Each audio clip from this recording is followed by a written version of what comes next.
Bismillahirrahmanirrahim. Assalamualaikum warahmatullahi wabarakatuh.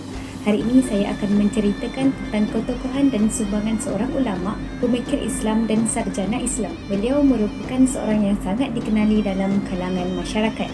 Beliau adalah Profesor Dr. Yusuf Al-Qaradawi. Nama sebenar beliau adalah Yusuf bin Abdullah bin Ali bin Yusuf. Beliau dilahirkan pada 9 September 1926 di desa Safat At-Turab, Mahallah Al-Kubra, Gharbiyah, Mesir.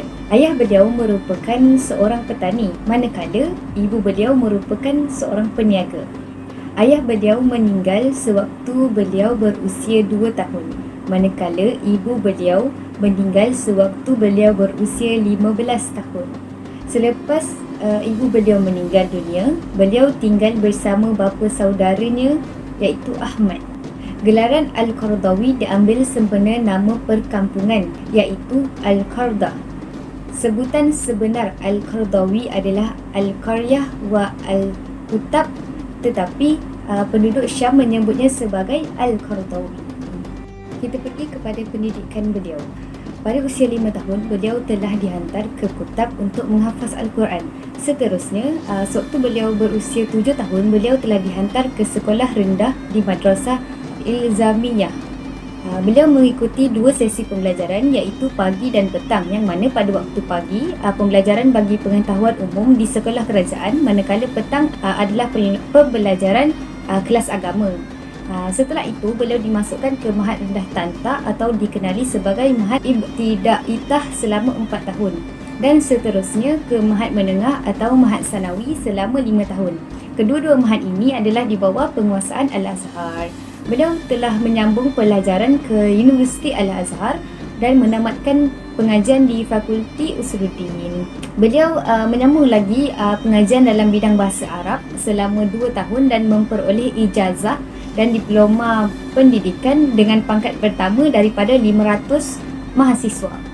Pada tahun 1957, beliau menyambung lagi pengajian dalam Akademi Kajian Bahasa Arab Tinggi yang dikawal oleh Liga Arab dan beliau berjaya mendapat diploma Bahasa Arab dan Sastra.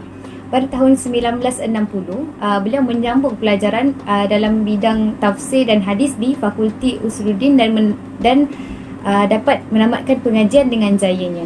Pada tahun 1973, beliau telah menyambung PhD dalam bidang fiqh zakat dan tesis beliau mendapat pujian dan menjadi kebanggaan ulama Al-Maududi dan Muhammad Mubarak. Seterusnya, kita pergi kepada sumbangan dan ketokohan beliau. Pertama, beliau merupakan seorang pemikir dalam bidang fiqh, merangkumi permasalahan fiqh, persoalan isu semasa umat Islam, keperluan kepada ijtihad kontemporari dan persoalan mengenai fatwa. Beliau juga memberi sumbangan dalam bidang pendidikan yang mana beliau telah menentukan sukatan dan isi kandungan pengajian pendidikan di Qatar.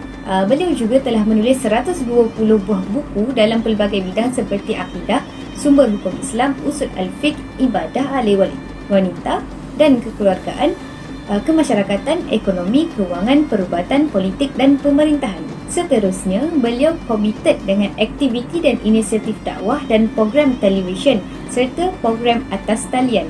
Selain itu, beliau juga menyampaikan ceramah kepada universiti di seluruh dunia, pusat Islam, akademik dan organisasi yang mana melebihi lebih daripada 40 buah kesemuanya.